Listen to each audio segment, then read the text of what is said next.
Everyone, welcome back to channel IAS talks. ഇന്ന് നമ്മൾ discuss ചെയ്യാൻ പോകുന്ന topic parliament. So let's move to the topic.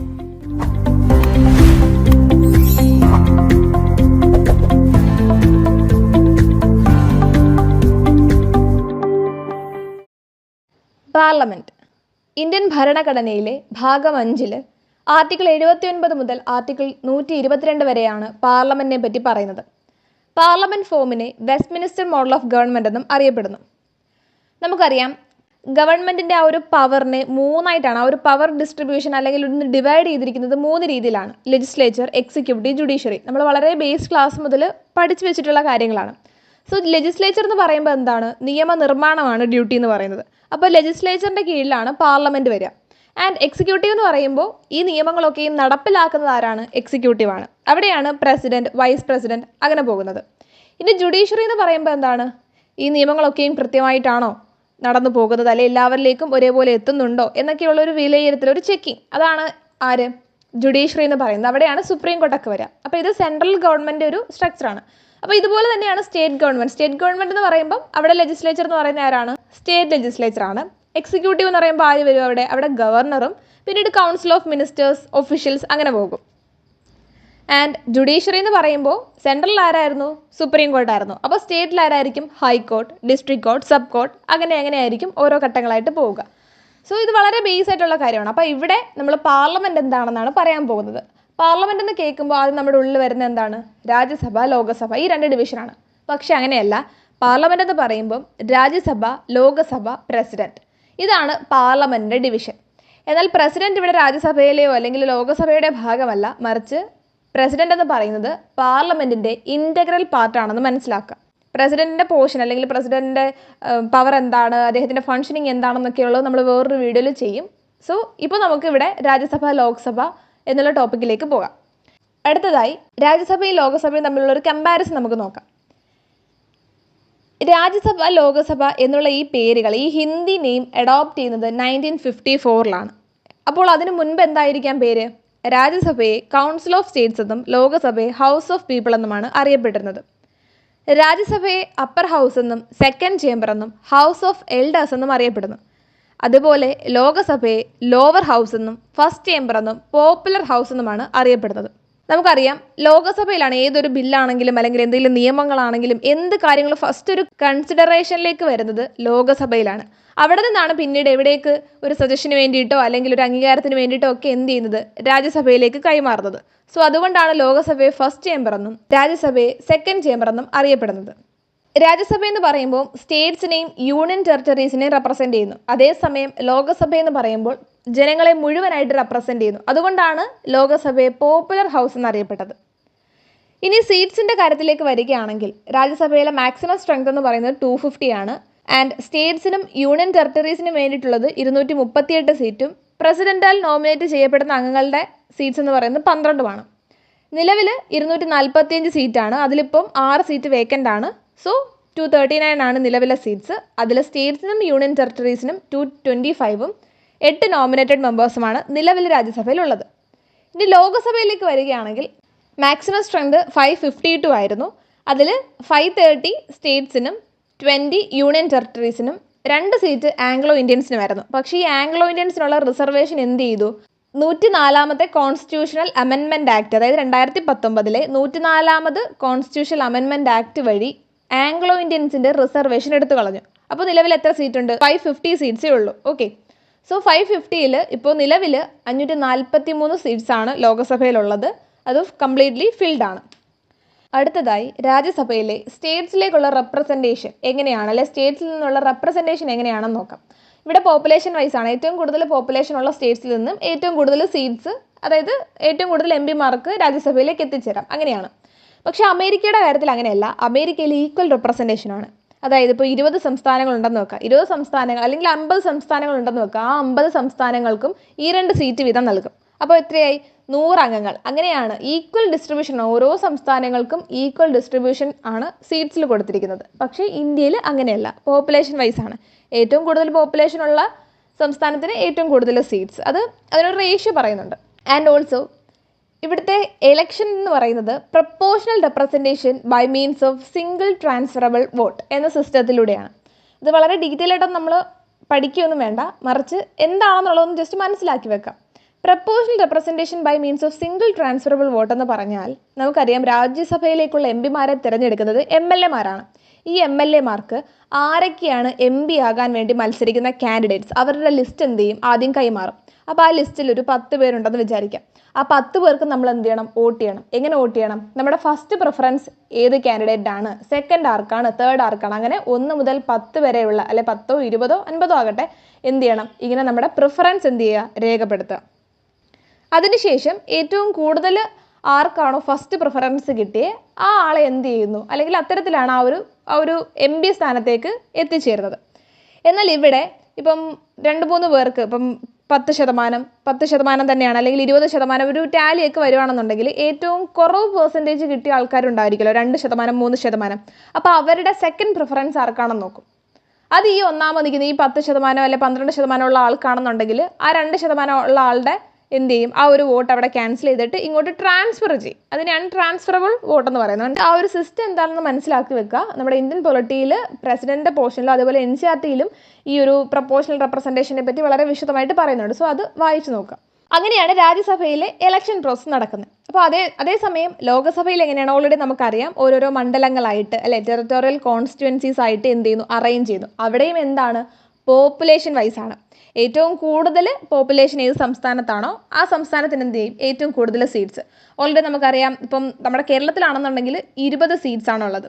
ഏറ്റവും കൂടുതൽ പോപ്പുലേഷൻ ഉള്ള സംസ്ഥാനമാണ് ഏത്, ഉത്തർപ്രദേശ്. അപ്പോൾ ഉത്തർപ്രദേശിൽ 80 സീറ്റ്സ് ആണ്. എന്നാൽ ഇനി മിസോറാം, നാഗാലാൻഡ് ഒക്കെ വരുമ്പോഴേക്കും അവിടെ പോപ്പുലേഷൻ വളരെ കുറവാണ്, അവിടെ 1 സീറ്റ്സ് ഒക്കെ ഉള്ളൂ. സോ അങ്ങനെയാണ് അതിൻ്റെ ഒരു സീറ്റ് അലോക്കേഷൻ എന്ന് പറയുന്നത്. ആൻഡ് ഇതുമായി ബന്ധപ്പെട്ട ഒരു പ്രധാന പോയിന്റ് എന്ന് പറയുന്നത് നമുക്കറിയാം, വോട്ടിംഗ് ഏജ് 21 ആയിരുന്നു. ആ 21-ൽ നിന്നും 18 വയസ്സിലേക്ക് വോട്ടിംഗ് ഏജ് കൊണ്ടുവന്ന അമെൻമെൻ്റ് ആണ് 61ാമത് കോൺസ്റ്റിറ്റ്യൂഷണൽ അമെൻമെൻറ്റ് ആക്ട്. 1988-ലെ 61ാമത് കോൺസ്റ്റിറ്റ്യൂഷണൽ അമെൻമെൻറ്റ് ആക്ട് വഴിയാണ് വോട്ടിംഗ് ഏജ് 21-ൽ നിന്നും 18-ലേക്ക് മാറ്റിയത്. അടുത്തതായിട്ട് രാജ്യസഭയിൽ ഇനി എങ്ങനെയാണ് യൂണിയൻ ടെറിട്ടറീസിൽ നിന്നുള്ള റെപ്രസെൻറ്റേഷൻ ചോദിച്ചാൽ, യൂണിയൻ ടെറിട്ടറീസിൽ നിന്നുമുള്ള റെപ്രസെൻറ്റേറ്റീവ്സിനെ കണ്ടെത്താൻ വേണ്ടിയിട്ട് ഒരു ഇലക്ട്രൽ കോളേജ് എന്ത് ചെയ്യും, രൂപീകരിക്കും. ഈ ഒരു ഇലക്ഷന് വേണ്ടി പ്രത്യേകമായിട്ട് എന്ത് ചെയ്യും, ഒരു ഇലക്ട്രൽ കോളേജ് രൂപീകരിക്കുകയും അവരാണ് ഈ പറയുന്ന രാജ്യസഭയിലേക്കുള്ള MP-മാരെ തിരഞ്ഞെടുക്കുന്നത്. സോ അതൊരു ഇൻഡയറക്റ്റ് ഇലക്ഷനാണ്. ആൻഡ് അതേസമയം ലോക്സഭയിൽ എങ്ങനെയാണ്, union territories direct election of the house of the people act 1965 പ്രകാരമുള്ള നിയമം അനുസരിച്ചാണ് യൂണിയൻ ടെറിട്ടറീസിൽ നിന്നും ലോകസഭയിലേക്കുള്ള MP-മാരെ തിരഞ്ഞെടുക്കുന്നത്. അതും ഇതേപോലെ തന്നെയാണ്. ലോകസഭയിൽ നമ്മൾ സ്റ്റേറ്റ്സിലേക്കുള്ള എങ്ങനെയാണ് റെപ്രസെൻറ്റേഷനെ തിരഞ്ഞെടുത്തത്, അതുപോലെ തന്നെയാണ്. രാജ്യസഭയിൽ നമ്മൾ പറഞ്ഞു യൂണിയൻ ടെറിട്ടറീസിൽ നിന്നുള്ള MP-മാരെ തിരഞ്ഞെടുക്കാൻ വേണ്ടി ഇലക്ട്രൽ കോളേജ് രൂപീകരിക്കുന്നു. അപ്പോൾ ഇവിടെ ആകെ 3 യൂണിയൻ ടെറിട്ടറീസിന് മാത്രമേ ഉള്ളൂ രാജ്യസഭയിലേക്ക് ഈ ഒരു നോമിനേഷൻ അല്ലെങ്കിൽ റെപ്രസെൻറ്റേഷൻ ഉള്ളത്, ഡൽഹി, പുതുച്ചേരി ആൻഡ് ജമ്മു ആൻഡ് കാശ്മീർ. ബാക്കി യൂണിയൻ ടെറിട്ടറീസിനൊക്കെ അത്രയും പോപ്പുലേഷൻ ഇല്ല. രാജ്യസഭയിലേക്ക് മത്സരിക്കാനുള്ള ആ ഒരു പോപ്പുലേഷൻ അതാത് യൂണിയൻ ടെറിട്ടറീസിന് ഇല്ല എന്ന് മനസ്സിലാക്കുക. ആൻഡ് അതേപോലെ ഇനി ഇവിടെ നോമിനേറ്റഡ് മെമ്പേഴ്സ് ഓൾറെഡി നമുക്കറിയാം. നോമിനേറ്റഡ് മെമ്പേഴ്സ് എന്ന് പറയുമ്പോൾ സ്പെഷ്യൽ നോളജ്, ഇതിൽ ആർട്ട്, സയൻസ് ആൻഡ് ടെക്നോളജി, അങ്ങനെ വിവിധ മേഖലകളിൽ നല്ല രീതിയിൽ നൈപുണ്യമുള്ള അല്ലെങ്കിൽ അത്രയും ഇൻ്റലിജൻ്റ് ആയിട്ടുള്ള, അത്രയും സ്പെഷ്യൽ ആയിട്ട് ഓരോ വിഷയത്തെ പറ്റിയും അറിവുള്ള, നോളജബിൾ ആയിട്ടുള്ള ആൾക്കാരെയാണ് എന്ത് ചെയ്യുന്നത്, പ്രസിഡന്റ് ഡയറക്റ്റ് ആയിട്ട് എന്ത് ചെയ്യുന്നത്, നോമിനേറ്റ് ചെയ്യുന്നത്. ലോകസഭയിൽ നമ്മൾ പറഞ്ഞു ഓൾറെഡി 2 ആംഗ്ലോ ഇന്ത്യൻ സീറ്റ് ഉണ്ടായിരുന്നു, അത് ഓൾറെഡി റിമൂവ് ചെയ്തു. രാജ്യസഭയും ലോകസഭയും തമ്മിലുള്ള ഒരു ബേസിക് ഫാക്ട്സ് അല്ലെങ്കിൽ ഒരു ബേസിക് കമ്പാരിസണിലൂടെ നമ്മൾ മനസ്സിലാക്കി വെക്കേണ്ട കുറേയധികം ഫാക്ട്സ് ആണ് ഇപ്പോൾ പറഞ്ഞത്. സോ നമുക്ക് പോയിന്റ്സ് ഒന്നുകൂടെ വേഗം റീകളക്ട് ചെയ്യാം. പാർലമെന്റ് എന്ന് പറയുമ്പം Rajya Sabha and Lok Sabha and president, രാജ്യസഭയെ കൗൺസിൽ ഓഫ് സ്റ്റേറ്റ്സ് എന്നും ലോകസഭയെ ഹൗസ് ഓഫ് പീപ്പിൾ എന്നുമാണ് അറിയപ്പെട്ടിരുന്നത്. ആൻഡ് ഈ ഒരു ഹിന്ദി നെയിം അഡോപ്റ്റ് ചെയ്യുന്നത് 1954-ലാണ്. രാജ്യസഭയെ upper house, second chamber, house of elders എന്നറിയപ്പെടുന്നു.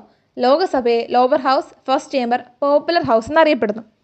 രാജ്യസഭ സ്റ്റേറ്റ്സിനെയും യൂണിയൻ ടെറിട്ടറീസിനെയും റെപ്രസെൻറ്റ് ചെയ്യുന്നു. ലോകസഭ ജനങ്ങളെ മുഴുവൻ റെപ്രസെൻറ്റ് ചെയ്യുന്നു. രാജ്യസഭയിലെ നിലവിലെ സീറ്റ് 245 അതിൽ 6 സീറ്റ് വേക്കൻസി. സ്റ്റേറ്റ്സിനും യൂണിയൻ ടെറിട്ടറീസിനും കൂടി 225 സീറ്റ്സും 8 നോമിനേറ്റഡ് മെമ്പേഴ്സുമാണ് ഉള്ളത്. ലോകസഭയിലെ നിലവിൽ 543 സീറ്റ്സും ഫിൽഡ് ആണ്. ആൻഡ് ആംഗ്ലോ ഇന്ത്യൻ റിസർവേഷൻ 2019-ലെ 104-ാം കോൺസ്റ്റിറ്റ്യൂഷണൽ അമെൻമെൻറ്റ് ആക്ട് വഴി റിമൂവ് ചെയ്യുകയാണ്. രാജ്യസഭയിലെ സീറ്റ് അലോക്കേഷനെ പറ്റിയിട്ട് 4th ഷെഡ്യൂളിലാണ് പറയുന്നത്, അത് ജസ്റ്റ് നോട്ട് ചെയ്ത് വെക്കുക. ആൻഡ് നമ്മൾ പറഞ്ഞു റെപ്രസെൻറ്റേഷൻ ഓഫ് സ്റ്റേറ്റിൽ നിന്നുള്ള റെപ്രസെൻറ്റേഷൻ എന്ന് പറയുന്നത് പോപ്പുലേഷൻ വൈസ് ആണ്.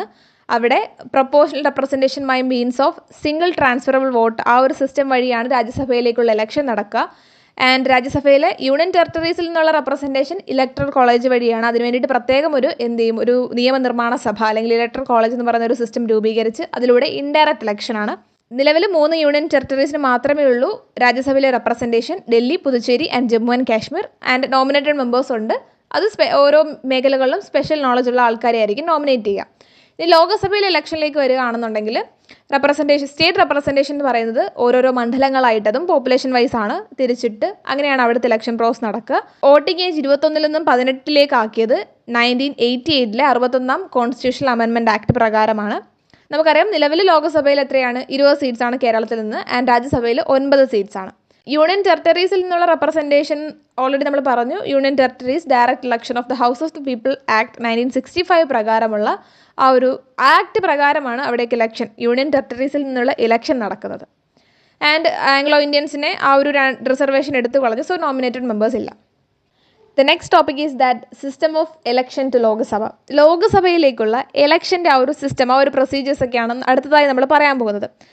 ലോക്സഭ ഇലക്ഷനുമായി ബന്ധപ്പെട്ട കുറേയധികം ആസ്പെക്ട്സ്. സോ ഈ ഒരു ടോപ്പിക്കൊക്കെ കേൾക്കുമ്പോൾ UPSC ആസ്പിറൻസിന് പെട്ടെന്ന് റിലേറ്റ് ചെയ്യാൻ പറ്റും. കാരണം ലക്ഷ്മികാന്തിൻ്റെ ഇന്ത്യൻ പൊളിറ്റി എന്ന ഒരു ടെക്സ്റ്റ് ബേസ് ചെയ്തിട്ടാണ് നമ്മളുടെ ഈ ടോപ്പിക്സ് കൂടുതലായിട്ടും കവർ ചെയ്യുന്നത്. അതോടൊപ്പം തന്നെ ഓരോ ടോപ്പിക്സുമായിട്ട് റിലേറ്റഡ് ആയിട്ടുള്ള ഇമ്പോർട്ടൻറ്റ് പോയിന്റ്സ് നമുക്ക് പുറത്ത് ഏതെങ്കിലും സോഴ്സിൽ നിന്നൊക്കെ കിട്ടുവാണെങ്കിൽ അതും മാക്സിമം ഇതിൽ ആഡ് ചെയ്യാൻ ശ്രമിക്കുന്നുണ്ട്.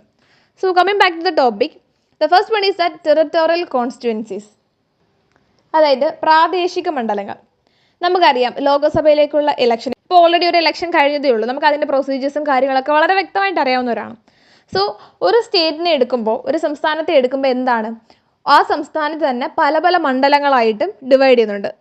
ഇപ്പോൾ കേരളത്തിലാണെന്നുണ്ടെങ്കിൽ ലോകസഭയിലേക്ക് 20 സീറ്റ്സാണുള്ളത് നമുക്കറിയാം. കേരളം എന്നല്ല, ഏതൊരു സംസ്ഥാനമാണെങ്കിലും തമിഴ്നാട്, കർണാടക അല്ലെങ്കിൽ ഛത്തീസ്ഗഡ്, ഉത്തർപ്രദേശ്, എല്ലാ സംസ്ഥാനങ്ങളിലും ഈ ടെറിട്ടോറിയൽ കോൺസ്റ്റിറ്റ്യുവൻസി ഡിവൈഡ് ചെയ്യുന്നത് ഒരേ റേഷ്യോയിലാണ്. അതായത് അവിടുത്തെ പോപ്പുലേഷൻ അനുസരിച്ച് ഒരേ റേഷ്യോയിൽ. ഇത്തരത്തിലൊരു പ്രൊവിഷൻ ടെറിട്ടോറിയൽ കോൺസ്റ്റിറ്റ്യുവൻസീസ് ആയിട്ട് ഡിവൈഡ് ചെയ്യണം, അല്ലെങ്കിൽ ഇത്തരൊരു പ്രൊവിഷൻ ലഭിക്കണം എന്നുണ്ടെങ്കിൽ എന്ത് ചെയ്യണം? മിനിമം പോപ്പുലേഷൻ 6 മില്യൺ ആയിരിക്കണം. അതുകൊണ്ട് തന്നെയും ഈ ഒരു ടെറിട്ടോറിയൽ കോൺസ്റ്റിറ്റ്യുവൻസി എന്ന ആസ്പെക്റ്റ് വരുമ്പോഴേക്കും ഒരു യൂണിഫോമിറ്റി എൻഷുർ ചെയ്യുന്നുണ്ട്. എങ്ങനെയാണ് യൂണിഫോമിറ്റി എൻഷുർ ചെയ്യുന്നത്? എല്ലാ സംസ്ഥാനങ്ങൾക്കിടയിലും, അതുപോലെ തന്നെ ഏതൊരു സംസ്ഥാനം എടുക്കുകയാണെങ്കിലും ആ സംസ്ഥാനത്തിലെ എല്ലാ കോൺസ്റ്റിറ്റ്യുവൻസീസിലും എന്ത് ചെയ്യുന്നുണ്ട്? യൂണിഫോമിറ്റി എൻഷുർ ചെയ്യാൻ ശ്രമിക്കുന്നുണ്ട്. അതായത് നമ്മൾ പറഞ്ഞു ഒരേ റേഷ്യോ തന്നെയാണ്. കേരളത്തിന് വേറൊരു ഡിവിഷൻ, തമിഴ്നാടിന് വേറൊരു ഡിവിഷൻ, കർണാടകയ്ക്ക് വേറൊരു ഡിവിഷൻ, അങ്ങനെയല്ല. മറിച്ച് തമിഴ്നാടിനും കേരളത്തിനാണെങ്കിലും കർണാടകയ്ക്കാണെങ്കിലും UPക്കാണെങ്കിലും അവരുടെ പോപ്പുലേഷൻ ബേസിൽ ഒരേ റേഷ്യോയിലാണ് ആ ഒരു ആസ്പെക്ട് അവർ കണക്ക് പറയുന്നുണ്ട്. അപ്പോൾ ആ ഒരു റേഷ്യോയിലായിരിക്കും എന്ത് ചെയ്യുന്നത്? ഈ ടെറിട്ടോറിയൽ കോൺസ്റ്റിറ്റ്യുവൻസി ഡിവൈഡ് ചെയ്യുന്നത്. അതേപോലെ ഇപ്പോൾ കേരളത്തിൽ എടുക്കുകയാണെന്നുണ്ടെങ്കിൽ കൊല്ലം, എറണാകുളം, തിരുവനന്തപുരം ഒക്കെ എടുക്കുകയാണെങ്കിലും ഒരേ റേഷ്യോയിലാണ് ഈ ഓരോ ഡിസ്ട്രിക്റ്റിലും എന്ത് ചെയ്യുന്നത്? ഈ ഒരു കോൺസ്റ്റിറ്റ്യുവൻസി ആയിട്ട് തിരിക്കുന്നത്. സോ അത് മനസ്സിലാക്കി വെക്കാം. And the second topic is that readjustment after each census. അതായത് ഓരോ സെൻസസ് കഴിയുമ്പോഴും ഈ ലോകസഭയിലേക്കുള്ള സീറ്റ് അലോക്കേഷൻ, അതുപോലെ തന്നെ ഈ ടെറിട്ടോറിയൽ ഒരു സംസ്ഥാനത്ത് നിന്ന് എത്ര സീറ്റ്സ് വേണം എന്നുള്ളതും, ഓരോ ടെറിട്ടോറിയൽ കോൺസ്റ്റിറ്റ്യുവൻസീസ് എത്ര ടെറിട്ടോറിയൽ കോൺസ്റ്റിറ്റ്യുവൻസീസ് ആയിട്ട് ഡിവൈഡ് ചെയ്യണം എന്നുള്ളതും എല്ലാം തീരുമാനിക്കുന്നത്, അല്ലെങ്കിൽ ആ ഒരു അധികാരം ആർക്കാണെന്നറിയാമോ? ഈ കഴിഞ്ഞ 2024 പ്രിലിംസിൽ ചോദിച്ചിട്ടുള്ളൊരു ചോദ്യമായിരുന്നു, എത്ര തവണയാണ് ഡീലിമിറ്റേഷൻ ലിസ്റ്റ് പുറത്തിറക്കിയിട്ടുള്ളതെന്നുള്ളത്. അങ്ങനെ റിലേറ്റഡ് ഒരു ക്വസ്റ്റ്യൻ ആയിരുന്നു. സോ അതിൻ്റെ ഉത്തരം എന്ന് പറയുന്നത് എത്രയായിരുന്നു? 4 ആയിരുന്നു. 4 തവണയാണ് ഡീലിമിറ്റേഷൻ ലിസ്റ്റ് പുറത്തിറക്കിയിട്ടുള്ളത്. സോ എന്താണ് ഡീലിമിറ്റേഷൻ ലിസ്റ്റ്? നോക്കാം. അതായത് ലോകസഭയിലേക്കുള്ള സീറ്റ്സ് അലോക്കേറ്റ് ചെയ്യുന്നതും, അതുപോലെ തന്നെ ഓരോ സംസ്ഥാനങ്ങളിലും ടെറിട്ടോറിയൽ കോൺസ്റ്റിറ്റ്യുവൻസീസ് ഡിവൈഡ് ചെയ്യുന്നത്, ഈ 2 പ്രോസസ്സും നടത്താനുള്ള അധികാരം എന്ന് പറയുന്നത് ഡീലിമിറ്റേഷൻ കമ്മീഷനാണ്. അതായത് 1951 സെൻസസ് കഴിഞ്ഞപ്പം 1952-ലും, 61 സെൻസസ് കഴിഞ്ഞപ്പോൾ 62-ലും, 71 സെൻസസ് കഴിഞ്ഞപ്പം 72-ലും, 2001 സെൻസസ് കഴിഞ്ഞപ്പോൾ 2002-ലും എന്ത് ചെയ്തിട്ടുണ്ട്? 4 തവണ ഈ ഡീലിമിറ്റേഷൻ ലിസ്റ്റ് പുറത്തിറക്കിയിട്ടുണ്ട്. ഡീലിമിറ്റേഷൻ ലിസ്റ്റ് എന്ന് പറയുമ്പോൾ എന്താണ്? ലോകസഭയിലേക്ക് ഓരോ സംസ്ഥാനങ്ങളിൽ നിന്നും എത്ര അംഗങ്ങൾ കാൻഡിഡേറ്റ് ആയിട്ട് നിൽക്കാൻ സാധിക്കും, അതുപോലെ തന്നെ ഓരോ സംസ്ഥാനങ്ങളിലും എത്ര ടെറിട്ടോറിയൽ കോൺസ്റ്റിറ്റ്യുവൻസീസ് ആയിട്ട് ഡിവൈഡ് ചെയ്യണം, എത്ര ടെറിട്ടോറിയൽ കോൺസ്റ്റിറ്റ്യുവൻസീസ് അനുവദിച്ച് കൊടുക്കണം, അത് സെൻസസിൻ്റെ കണക്കിലാണ്.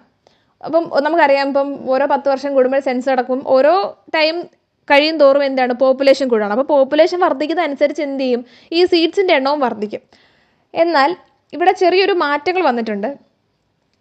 നമ്മൾ ആ ഒരു കണക്ക് ശ്രദ്ധിച്ചാൽ മനസ്സിലാവും 1952-ൽ 62-ൽ 72-ൽ അതിനുശേഷം 2002-ലാണ് പിന്നീട് ഈ ഒരു ലിസ്റ്റ് പുറത്തിറക്കുന്നത്. സോ അവിടെ എന്താണ് സംഭവിച്ചതെന്ന് വെച്ചാൽ ഈ 1972 കഴിഞ്ഞപ്പം ആ ടൈമിൽ ഇന്ദിരാഗാന്ധി ഗവൺമെൻറ് ആയിരുന്നു. ഇന്ദിരാഗാന്ധി ഗവൺമെൻറ് എന്ത് ചെയ്തു, 2000 വരെ ഇനി ഈ പറയുന്ന പോലെ ലിസ്റ്റ് പുറത്തിറക്കണ്ട എന്നുള്ളൊരു നിയമം കൊണ്ടുവരികയാണ്. അത് 42ാം അമെൻമെൻറ്റ് ആക്ട് വഴിയാണ്. സോ അങ്ങനെ ചെയ്യാനുള്ള കാരണം എന്ന് വെച്ചാൽ ഓരോ തവണ സെൻസസ് കഴിയും തോറും നമ്മൾ ഈ ലിസ്റ്റ് എടുക്കുമ്പോഴത്തേക്ക് പോപ്പുലേഷൻ വൈസ് ഇപ്പം നമ്മൾ പറഞ്ഞു UP-യിൽ എത്രയാണ് 80 സീറ്റാണുള്ളത്. അതേസമയം ത്രിപുര എടുക്കുകയാണെങ്കിൽ 1 സീറ്റാണ്. കണ്ടില്ലേ? അപ്പോൾ അവിടെ വലിയൊരു എന്താ പറയുക, വലിയൊരു റേഷ്യോ ഡിഫറൻസ് വരികയാണ്. ആകെ ത്രിപുരയെ റെപ്രസെൻറ്റ് ചെയ്യാൻ 1 അംഗവും അതേസമയം ഉത്തർപ്രദേശിനെ റെപ്രസെൻറ്റ് ചെയ്യാൻ 80 അംഗങ്ങളാണുള്ളത്. അപ്പോൾ അവിടെ തന്നെ വലിയ രീതിയിലൊരു ഡിസ്ക്രിമിനേഷൻ വരികയാണ്. അപ്പോൾ അത് വലിയൊരു പ്രശ്നത്തിലേക്കൊക്കെ കൊണ്ടുപോകും. മനസ്സിലായില്ലേ? അപ്പോൾ ഒരു സ്റ്റേറ്റിൻ്റെ അല്ലെങ്കിൽ 1-2 സ്റ്റേറ്റിൻ്റെ മാത്രം ആ ഒരു മേജർ റൂൾ പവറൊക്കെ വരാനുള്ള സാധ്യതകളുണ്ട്. സോ 42ാം അമെൻമെൻറ്റ് ആക്ട് വഴി എന്ത് ചെയ്യും, 2000 വരെ ഈ ഒരു ഡീലിമിറ്റേഷൻ ലിസ്റ്റ് പുറത്തിറക്കുന്നത് ഫ്രീസ് ചെയ്ത് വെക്കുകയാണ്. അതിനുശേഷം എന്ത് ചെയ്യുന്നു, 84ാമത് അമെൻമെൻറ്റ് ആക്ട് 2001 പ്രകാരം ഈ ഒരു ബാൻ എന്ത് ചെയ്യുന്നു, 25 വർഷത്തേക്ക് എക്സ്റ്റെൻഡ് ചെയ്യുകയാണ്. അതായത് 2026 വരെ എന്ത് ചെയ്യണ്ട, ഈ ഒരു ലിസ്റ്റ് പുറത്തിറക്കണ്ട.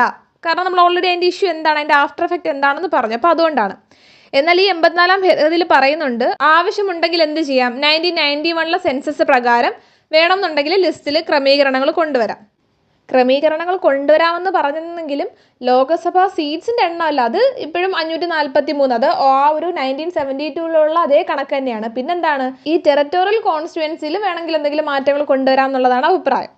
അതിനുശേഷം 87th അമെൻമെൻറ്റ് ആക്ട് 2003-ലെ 87th അമെൻമെൻറ്റ് ആക്ട് വഴി എന്ത് ചെയ്യാണ്, 2001-ലെ സെൻസസ് പ്രകാരം വേണമെന്നുണ്ടെങ്കിൽ ഒരു ലിസ്റ്റ് തയ്യാറാക്കാം എന്നുള്ളൊരു ശുപാർശ, ഒരു സജഷൻ വരികയാണ്. അങ്ങനെയാണ് എന്ത് ചെയ്തത്, 2001-ലെ സെൻസസ് പ്രകാരം 2002-ൽ അവസാനമായിട്ട്, അതായത് 4ാമതായിട്ട് എന്ത് ചെയ്യുന്നത്, ഈ ഒരു ലിസ്റ്റ് പുറത്തിറക്കുന്നത്. അപ്പോൾ നിലവിലാകെ 4 തവണ മാത്രമേ ഉള്ളൂ. ഇപ്പം റീസെൻ്റ് ആയിട്ട് നമ്മുടെ വാർത്തകളിൽ തന്നെ ഈ ഇത്തരത്തിലുള്ളൊരു വിഷയം, അതായത് സെൻസസ് നമ്മൾ എടുക്കുന്നില്ല എന്നും ഇത്തരത്തിലുള്ളൊരു ഡീലിമിറ്റേഷൻ, ഈ ഒരു ലിസ്റ്റ് നമ്മൾ പുറത്തിറക്കുന്നില്ല എന്നും പറഞ്ഞിട്ടൊക്കെ ഒരുപാട് വാർത്തകൾ ഓൾറെഡി പത്രത്തിൽ ഇപ്പോൾ നിലവിൽ വരുന്നുണ്ട്. സോ ഇതിൻ്റെയൊക്കെ പിന്നിൽ അപ്പം നമ്മൾ മനസ്സിലാക്കുക, 1972-ന് ശേഷം ഇതുവരെ ലോക്സഭാ സീറ്റിലെ അലോക്കേഷൻ്റെ മാറ്റങ്ങൾ വരുത്തിയിട്ടില്ല. അപ്പം ആ 1972-ൽ എന്തായിരുന്നു 543 സീറ്റ് തന്നെയാണ് ഇപ്പോഴും. സോ അതിനെതിരെയാണ് ഈ പറയുന്ന വാർത്തകളും കാര്യങ്ങളും വീണ്ടും സെൻസസ് എടുക്കണമെന്നും ഇത്തരത്തിലുള്ള ലിസ്റ്റ് പുറത്തിറക്കണമെന്നൊക്കെ പറയുന്നത്. ഇപ്പോൾ നമുക്ക് മനസ്സിലായി എന്തുകൊണ്ടാണ് ഈ ലിസ്റ്റ് പുറത്തിറക്കാത്തതെന്നും ഇതിൻ്റെ പിന്നിൽ ഉണ്ടായ ഭേദഗതികൾ, അല്ലെങ്കിൽ ഇതിൻ്റെ പിന്നിൽ ഇന്ദിരാഗാന്ധി ഗവൺമെൻറ് എടുത്ത തീരുമാനം എന്താണെന്നൊക്കെ നമുക്കിപ്പോൾ മനസ്സിലായി. സോ വളരെ ഈസി ആയിട്ടുള്ള ടോപ്പിക്കാണ്. സോ നമുക്ക് ഒന്നുകൂടെ പോയിന്റ്സ് നമ്മൾ റീഡ് ഔട്ട് ചെയ്യുന്നില്ല. The next topic is that reservation of seats for SCs and STs. SCക്കും STക്കുമുള്ള ആ ഒരു സീറ്റ് റിസർവേഷൻ്റെ കാര്യമാണ് പറയുന്നത്. ഒരു ആദ്യ കാലഘട്ടത്തിലൊക്കെ ഒരു കമ്മ്യൂണൽ റെപ്രസെൻറ്റേഷൻ ആയിരുന്നു. അതായത് SC ST വിഭാഗത്തിൽ നിന്നും കാൻഡിഡേറ്റ്സ് മത്സരിക്കാൻ നിൽക്കുന്നുണ്ടെങ്കിൽ ആർക്ക് മാത്രമേ വോട്ട് ചെയ്യാൻ പറ്റൂ. ഇപ്പം SC കാൻഡിഡേറ്റ് മത്സരിക്കാൻ നിൽക്കുകയാണെങ്കിൽ SC മെമ്പേഴ്സിന് മാത്രമല്ല, ആ വിഭാഗത്തിൽപ്പെട്ട ആളുകൾക്ക് മാത്രമേ എന്ത് ചെയ്യാൻ പറ്റൂ, വോട്ട് ചെയ്യാൻ സാധിക്കുകയുള്ളൂ. അതേപോലെ ST വിഭാഗത്തിൽ നിന്ന് മത്സരിക്കാൻ നിൽക്കുകയാണെന്നുണ്ടെങ്കിൽ ST വിഭാഗത്തിൽപ്പെട്ട ആളുകൾക്ക് മാത്രമേ വോട്ട് ചെയ്യാൻ പറ്റിയിരുന്നുള്ളൂ. സോ അതെന്ത് ചെയ്യുകയാണ്, ആ ഒരു കോൺസ്റ്റിറ്റ്യൂഷൻ വന്നതോടുകൂടി അതങ്ങ് അബാൻഡ് ചെയ്യുകയാണ്. 1960 വരെ എന്ത് ചെയ്യാണ്, ഈ റിസർവേഷൻ ഇങ്ങനെ എക്സ്റ്റെൻഡ് ചെയ്യാണ്. പിന്നീട് 1960-ന് ശേഷം ഓരോ 10 വർഷം കൂടുന്തോറും ഇത്തരത്തിൽ റിസർവേഷൻ എക്സ്റ്റെൻഡ് ചെയ്ത് വന്നിരുന്നു. ആൻഡ് 95th അമെൻമെൻറ്റ് ആക്ട് 2009-ലെ 95th അമെൻമെൻറ്റ് ആക്ട് വഴി 2020 വരെ റിസർവേഷൻ ഇതേപോലെ എക്സ്റ്റെൻഡ് ചെയ്ത് കൊടുത്തിരുന്നു. അതിനുശേഷം 2001-ലെ 84ാം അമെൻമെൻറ്റ് ആക്ട് വഴി ഈ ഒരു റിസർവേഷൻ സീറ്റ്സിൽ ഒരു ചേഞ്ച് കൊണ്ടുവന്നിരുന്നു. 2001-ൽ SCക്ക് 79 സീറ്റായിരുന്നു നൽകിയിട്ടുണ്ടായിരുന്നത്, റിസർവേഷൻ കൊടുത്തിട്ടുണ്ടായിരുന്നത്. ആ 79-ൽ നിന്നും 84 ആവുകയും STക്ക് 41-ൽ നിന്നും 47-ലേക്കും ആ ഒരു റിസർവേഷൻ അനുവദിച്ചു കൊടുത്തു. സോ ഇത്രയും കാര്യങ്ങളാണ് SC ആൻഡ് ST ആ ഒരു സീറ്റ് റിസർവേഷനിൽ നമ്മൾ മനസ്സിലാക്കി വെക്കേണ്ടത്. And the final topic is that first past the post system. So ഈ ഒരു പേര് നമുക്ക് അത്രയും പരിചിതമായിരിക്കില്ല, പക്ഷേ നമ്മുടെ ഇന്ത്യയിൽ ഫോളോ ചെയ്യുന്ന ആ ഒരു സിസ്റ്റമാണ് first past the post system. അതായത് വളരെ സിമ്പിളാണ്. ഏറ്റവും കൂടുതൽ വോട്ട് ആർക്ക് കിട്ടുന്നു, മെജോറിറ്റി വോട്ട് ആർക്ക് കിട്ടുന്നു, അവർ വിജയിക്കും. ഭൂരിപക്ഷം കുറഞ്ഞവർക്ക്, അതായത് വോട്ട് കുറഞ്ഞവരെന്ത് ചെയ്യുന്നു, ആ ഒരു അധികാരത്തിലേക്ക് എത്താതെ പിന്തള്ളപ്പെടുന്നു. ഇതാണ് first past the post system എന്ന് പറയുന്നത്. സോ ഇതിന് കുറേ നെഗറ്റീവ് സൈഡും ഉണ്ട്. കാരണം ഇപ്പോൾ ഉദാഹരണത്തിന് ഇപ്പോൾ 51%, നമുക്കൊരു കറക്റ്റ് ഒരു ആക്യുറേറ്റ് റേറ്റ് എടുക്കാം. 51% ഒരു പാർട്ടിക്ക് വോട്ട് ലഭിച്ചു എന്ന് വിചാരിക്കാം. 49% എതിർ കക്ഷിക്ക് വോട്ട് ലഭിച്ചതെന്ന് വിചാരിക്കാം. അപ്പോൾ ഈ 49% ആളുകളും ആഗ്രഹിക്കുന്നത് ഈ എതിർ കക്ഷി ജയിക്കണം, അല്ല അദ്ദേഹം അധികാരത്തിൽ വരണം എന്നാണ്. പക്ഷെ ഇവിടെ 51% വോട്ട് ലഭിച്ചവർ മാത്രമേ എന്ത് ചെയ്യുന്നുള്ളൂ, അധികാരത്തിൽ വരുന്നുള്ളൂ. അപ്പോൾ ആ 49% ആളുകളുടെ അഭിപ്രായത്തിന് അവിടെ ഒരു വിലയും ഇല്ലാതായി പോവുകയാണ്. ആൻഡ് ഓൾസോ മൈനോറിറ്റി പാർട്ടീസ് അല്ലെങ്കിൽ മൈനോറിറ്റി വിഭാഗത്തിൽ നിന്ന് സ്ഥാനാർത്ഥികളൊക്കെ പിന്തള്ളപ്പെടുകയാണ്. സോ അത് ഇതിൻ്റെ ഒരു നെഗറ്റീവായിട്ട് പറയുന്നുണ്ട്. ഓൾറെഡി നമ്മൾ പറഞ്ഞു, രാജ്യസഭയിൽ പ്രപ്പോർഷണൽ റെപ്രസെൻറ്റേഷൻ വഴിയാണ് ഇലക്ഷൻ നടക്കുന്നത്. ആൻഡ് ലോകസഭയിൽ എന്താണ്, ടെറിറ്റോറിയൽ റെപ്രസെൻറ്റേഷൻ, അതായത് ഈ പറഞ്ഞ first past the post system വഴിയാണ്. ഇനി പ്രപ്പോർഷണൽ റെപ്രസെൻറ്റേഷനിലേക്ക് വരികയാണെങ്കിൽ, പ്രപ്പോർഷണൽ റെപ്രസെൻറ്റേഷൻ എന്ന് പറയുമ്പോൾ ഇപ്പം ഒരു പാർട്ടി എയ്ക്ക് 50% വോട്ട് ലഭിച്ചു എന്ന് വിചാരിക്കുക, പാർട്ടി ബിക്ക് 30% ആൻഡ് പാർട്ടി സിക്ക് 20%. ഈ 50% വോട്ട് ലഭിച്ച പാർട്ടിയിൽ നിന്നും 50 സ്ഥാനാർത്ഥികൾക്ക് എം പി ആക്കാൻ സാധിക്കും. 30% ലഭിച്ച പാർട്ടിയിൽ നിന്നും 30 എം പിമാർക്കും 20% ലഭിച്ച പാർട്ടിയിൽ നിന്നും 20 എം പിമാർക്കും. അങ്ങനെ ഇപ്പം 2% മാത്രമേ ഒരു പാർട്ടിക്ക് ലഭിച്ചുള്ളൂ, അല്ലെങ്കിൽ 1% മാത്രമേ ലഭിച്ചുള്ളൂ. അവരുടെ ആ ശതമാനത്തിൻ്റെ അടിസ്ഥാനത്തിൽ എന്ത് ചെയ്യും, 1% ആണെങ്കിൽ ഒരു സ്ഥാനാർത്ഥിക്ക് എം പി ആകാൻ സാധിക്കും, 2% ആണെങ്കിൽ 2 സ്ഥാനാർത്ഥി. അപ്പോൾ കണ്ടോ, മൈനോറിറ്റി വിഭാഗമാണെങ്കിലും അല്ലെങ്കിൽ വളരെ കുറഞ്ഞ ശതമാനം ലഭിച്ച പാർട്ടി ആണെങ്കിൽ പോലും അവരുടെ സ്ഥാനാർത്ഥികൾക്ക് എന്ത് ചെയ്യാൻ സാധിക്കുന്നു, റെപ്രസെൻറ്റേറ്റീവായിട്ട് എം പി ആയിട്ട് വിജയിക്കാൻ സാധിക്കുന്നു.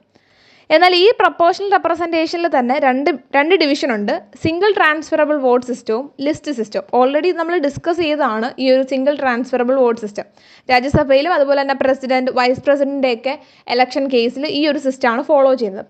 സിംഗിൾ ട്രാൻസ്ഫറബിൾ വോട്ട് സിസ്റ്റം എന്ന് പറയുമ്പോൾ ഇലക്ഷന് വേണ്ടിയിട്ട് എം പി സ്ഥാനത്തേക്ക് മത്സരിക്കാൻ നിൽക്കുന്ന മത്സരാർത്ഥികളുടെ ലിസ്റ്റ് ആദ്യം തയ്യാറാക്കും. ആ ലിസ്റ്റിൽ നമ്മൾ എന്ത് ചെയ്യണം, ഇപ്പം നമുക്ക് ഇഷ്ടപ്പെട്ട സ്ഥാനാർത്ഥിയുടെ നേരെ അല്ലെങ്കിൽ ഒരു സ്ഥാനാർത്ഥി അതിൽ നിന്ന് തിരഞ്ഞെടുക്കുകയല്ല ചെയ്യുന്നത്, മറിച്ച് എല്ലാ സ്ഥാനാർത്ഥികൾക്കും നമ്മൾ വോട്ട് ചെയ്യണം. നമ്മുടെ ഫസ്റ്റ് പ്രിഫറൻസ് ആർക്ക്, സെക്കൻഡ് പ്രിഫറൻസ്. ഇപ്പോൾ 10 പേരുണ്ടെങ്കിൽ 1 മുതൽ 10 വരെയുള്ള നമ്മുടെ പ്രിഫറൻസ് രേഖപ്പെടുത്തണം. അതിനുശേഷം ഏറ്റവും കൂടുതൽ ആർക്കാണോ ഫസ്റ്റ് പ്രിഫറൻസ് കിട്ടിയത് അവരായിരിക്കും എന്ത് ചെയ്യുന്നത്, ആ ഒരു എം പി സ്ഥാനത്തേക്ക് എത്തുന്നത്. ഉദാഹരണത്തിന് ഇപ്പോൾ നമുക്കറിയാം, കേരളത്തിൽ ഈ 2 വർഷം കൂടുമ്പോൾ 3 എം പിമാരെയാണ് നമ്മൾ രാജ്യസഭയിലേക്ക് അയക്കുക. കേരളത്തിൽ നിന്ന് രാജ്യസഭയിലേക്ക് എം പി ആകണം എന്നുണ്ടെങ്കിൽ കുറഞ്ഞത് 36 വോട്ടാണ് വേണ്ടുന്നത്. അപ്പോൾ ആ 36 വോട്ട് ഇപ്പം നമ്മൾ ഈ ലിസ്റ്റിൽ ഇതേപോലെ ഫസ്റ്റ് പ്രിഫറൻസ്, സെക്കൻഡ് പ്രിഫറൻസ് ഒക്കെ കൊടുത്ത് ലാസ്റ്റ് നമ്മൾ കാൽക്കുലേറ്റ് ചെയ്യുമ്പോൾ 36 വോട്ട് കിട്ടിയില്ല എന്നുണ്ടെങ്കിൽ ഏറ്റവും കുറവ് ശതമാനം ലഭിച്ച സ്ഥാനാർത്ഥികളുണ്ടാവും അല്ലെ, 1%, 2% ഒക്കെ. അപ്പം ഏറ്റവും കുറവ് ശതമാനം ലഭിച്ച സ്ഥാനാർത്ഥികളുടെ വോട്ട് ക്യാൻസൽ ചെയ്തുകൊണ്ട് അവരുടെ വോട്ട് എന്ത് ചെയ്യും, ഇങ്ങോട്ട് ട്രാൻസ്ഫർ ചെയ്ത് കൊടുക്കും. അപ്പോൾ അങ്ങനെയാണ്, അത് കുറച്ച് കോംപ്ലിക്കേറ്റഡ് ആയിട്ടുള്ളൊരു സിസ്റ്റമാണ്, എങ്കിലും ഇതിൻ്റെ ബേസ് ഒന്ന് മനസ്സിലാക്കി വെക്കാം. അങ്ങനെ വോട്ട് എന്ത് ചെയ്യുന്നു, ട്രാൻസ്ഫർ ചെയ്ത് കൊടുക്കും. അതാണ് ഇതിൽ വരുന്ന ഫസ്റ്റ് ഡിവിഷൻ. ഇനി സെക്കൻഡ് ഡിവിഷൻ എന്ന് പറയുമ്പം ലിസ്റ്റ് സിസ്റ്റം. ലിസ്റ്റ് സിസ്റ്റം എന്ന് പറയുമ്പം ഇലക്ഷനോടനുബന്ധിച്ച് ഓരോ പാർട്ടിയും ലിസ്റ്റ് ഇറക്കും. ഇപ്പോൾ പാർട്ടി എ എന്ന് പറയുന്നത് ആ പാർട്ടി എയിൽ നിന്ന് ഇത്ര സ്ഥാനാർത്ഥികൾ മത്സരിക്കാനുണ്ട് അവരുടെ list, party B, party C ഇങ്ങനെ ലിസ്റ്റ് ഇറക്കും.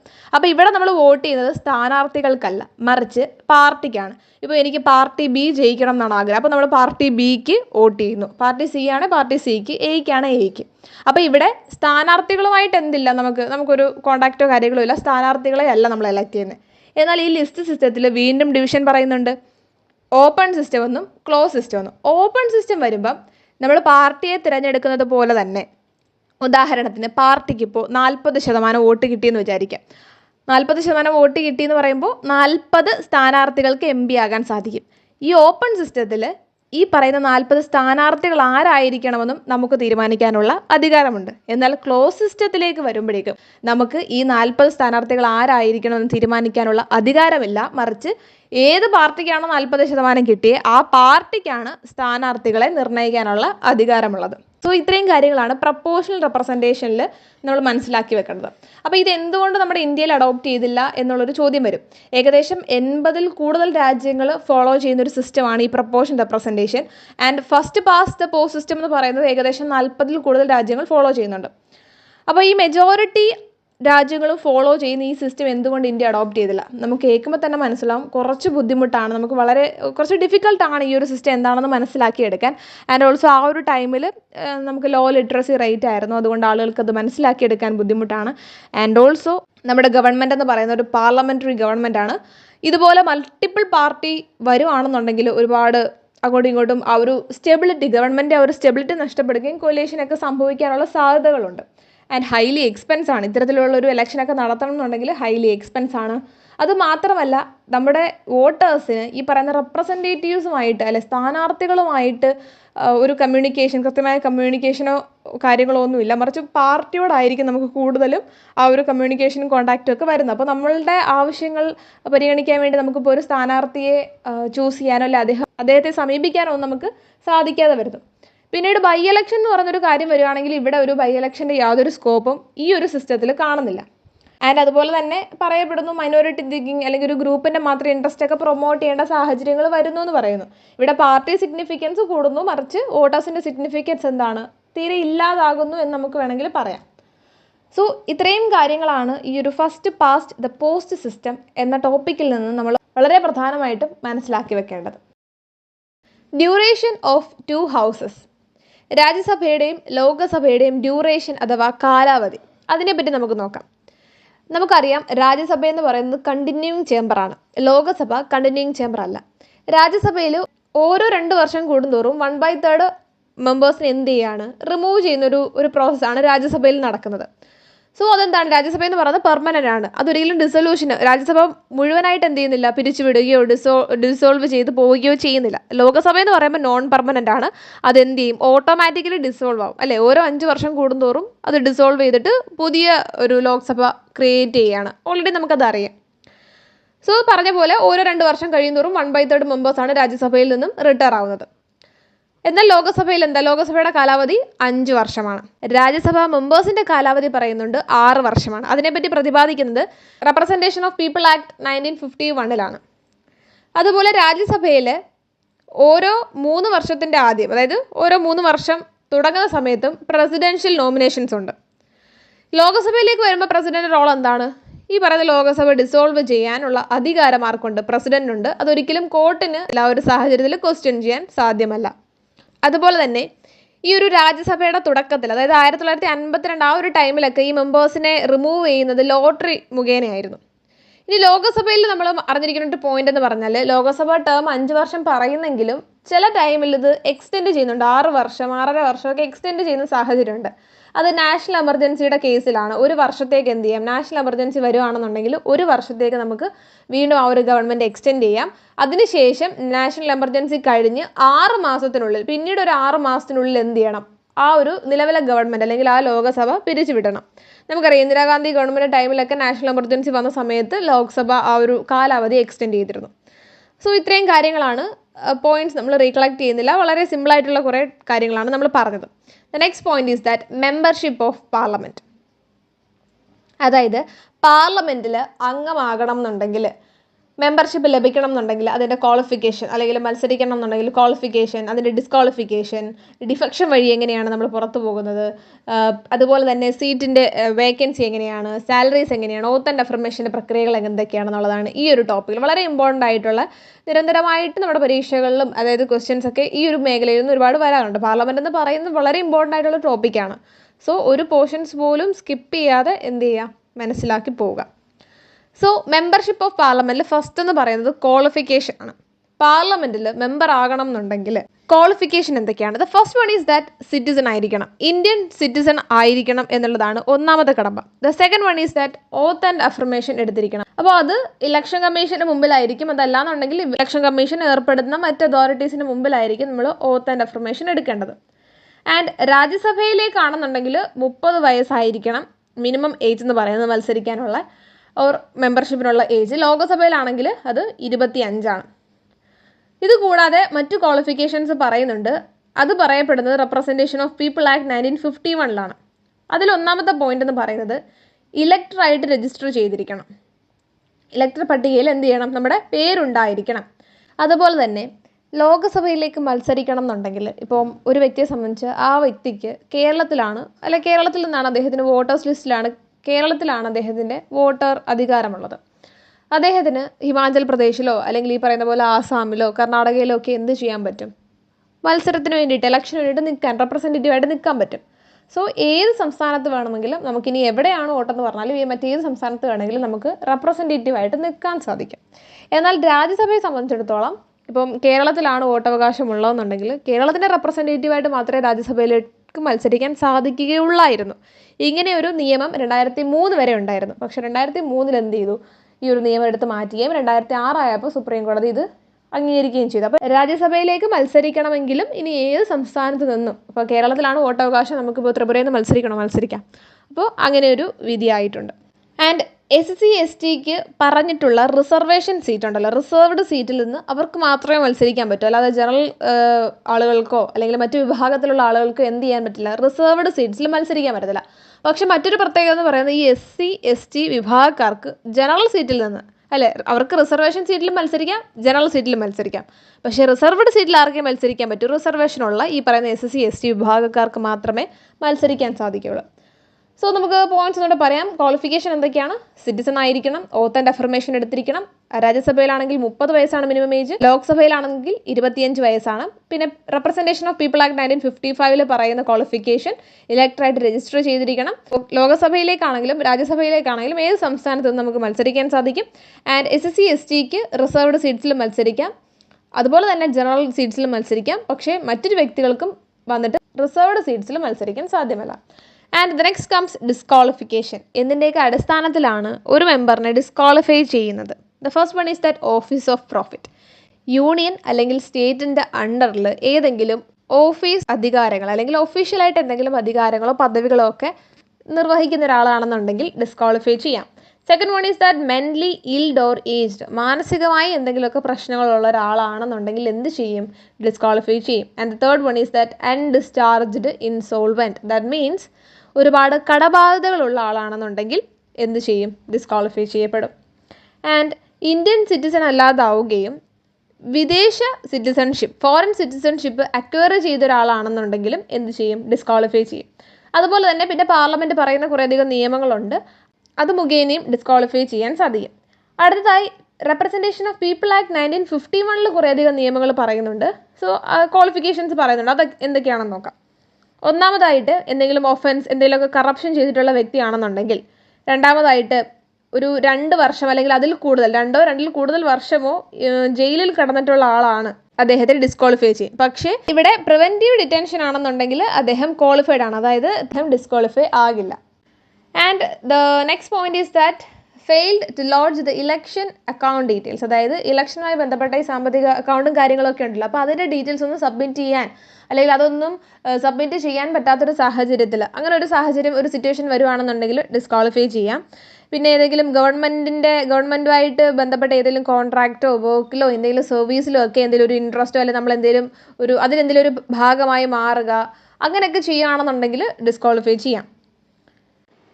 അതുപോലെ ഗവൺമെൻറ്റിൻ്റെ 25% ഷെയറുള്ള കോർപ്പറേഷൻ്റെ ഭാഗമാവുകയാണെങ്കിൽ ഡിസ്ക്വാളിഫൈ ചെയ്യും. അതുപോലെ തന്നെ ഏതെങ്കിലും വിഭാഗങ്ങളുടെ ഇടയിൽ എനിമിറ്റിയൊക്കെ ക്രിയേറ്റ് ചെയ്യാൻ, അല്ലെങ്കിൽ ശത്രുത, 2 ഗ്രൂപ്പുകളെ തമ്മിലടുപ്പിക്കുക, അങ്ങനെയുള്ള പ്രശ്നങ്ങൾ ക്രിയേറ്റ് ചെയ്തിട്ടുള്ള ഒരാളാണെന്നുണ്ടെങ്കിൽ ഡിസ്മിസ് ചെയ്യും. ആൻഡ് ഗവൺമെൻറ് ഓഫീസർ ആണെന്നുണ്ടെങ്കിൽ ഡിസ്മിസ് ചെയ്യും.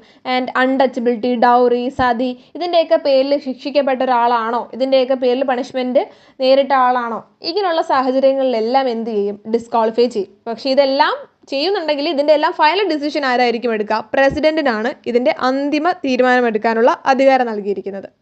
And next comes the important point, disqualification on the ground of defection. Defection എന്താ? കൂറുമാറ്റം അല്ലേ? അപ്പോൾ അതിൻ്റെ പേരിൽ എങ്ങനെയാണ് ഡിസ്ക്വാളിഫൈ ചെയ്യുന്നതെന്നുള്ളത് നമുക്ക് നോക്കാം. ആൻറ്റി ഡിഫെക്ഷൻ ലോയെ പറ്റി 10th ഷെഡ്യൂളിലാണ് പറയുന്നത്, അത് ജസ്റ്റ് ഒന്ന് നോട്ട് ചെയ്യാം. അതേപോലെ MP ആയതിനു ശേഷം വോളണ്ടറി അദ്ദേഹത്തിൻ്റെ മെമ്പർഷിപ്പ് ഗീവപ്പ് ചെയ്യുകയാണ്, ഉപേക്ഷിക്കുകയാണ്, എനിക്കിത് വേണ്ടാന്ന് പറഞ്ഞ് തിരസ്കരിക്കുകയാണെന്നുണ്ടെങ്കിൽ ഡിസ്ക്വാളിഫൈ ചെയ്യും.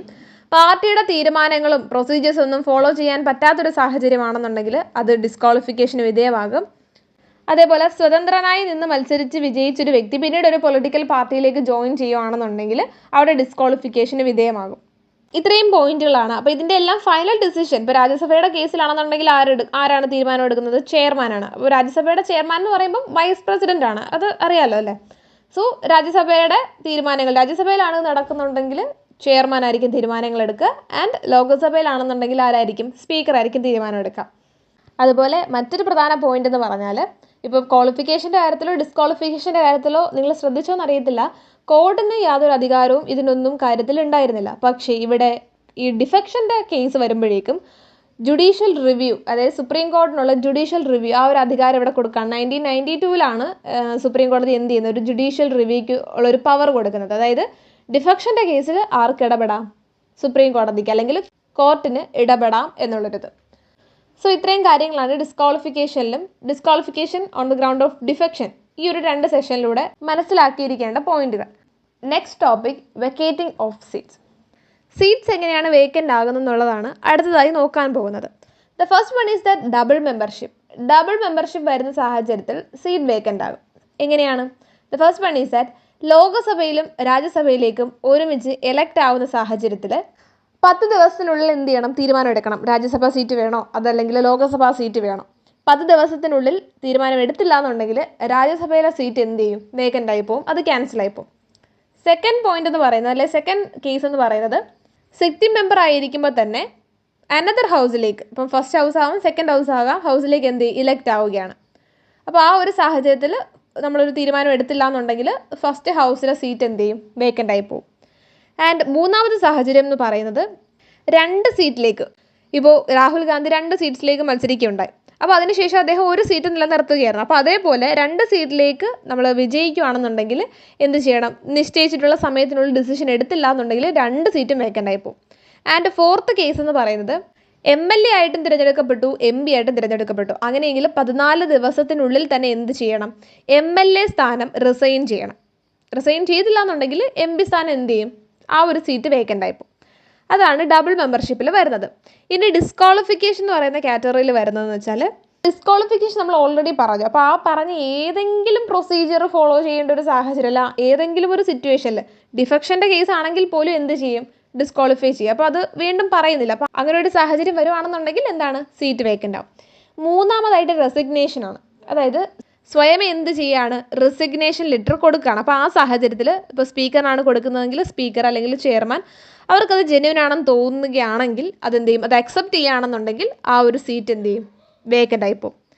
And the next one is that absence എന്ന് പറഞ്ഞാൽ 60 ദിവസം തുടർച്ചയായിട്ട്, അതും പെർമിഷൻ ഇല്ലാതെ, ഇപ്പം സ്പീക്കർ ആണെങ്കിൽ സ്പീക്കറിൻ്റെ പെർമിഷൻ ഇല്ലാതെ, രാജ്യസഭയിലാണെന്നുണ്ടെങ്കിൽ ചെയർമാൻ്റെ പെർമിഷൻ ഇല്ലാതെ 60 ദിവസം തുടർച്ചയായിട്ട് ഈ പറയുന്ന പാർലമെൻ്ററി പ്രൊസീഡിങ്സിലൊന്നും പങ്കെടുക്കാതിരിക്കുകയാണെന്നുണ്ടെങ്കിൽ എന്ത് ചെയ്യും?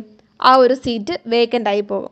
പിന്നെ അവിടെ ഒരു പോയിന്റ് ഓർത്തിരിക്കാം. ഇപ്പോൾ നമുക്കറിയാം അഡ്ജോൺഡ് സെക്ഷനൊക്കെ ഉണ്ട്. അതായത് ഇപ്പോൾ 3-4 ദിവസം മീറ്റിംഗ് നടത്തിയിട്ട് ഒരു 2-3 ദിവസത്തേക്ക് അല്ലെങ്കിൽ 4-ൽ കൂടുതൽ ദിവസത്തേക്കൊക്കെ ഒരു ലീവ് പോലെ അല്ലെങ്കിൽ പ്രൊസീജിയേഴ്സ് എല്ലാം നിർത്തി വെക്കുന്ന പോലെ, അതിന് ശേഷമായിരിക്കും പിന്നീട് വീണ്ടും പാർലമെൻറ്റ് വിളിച്ചു കൂട്ടുന്നത്.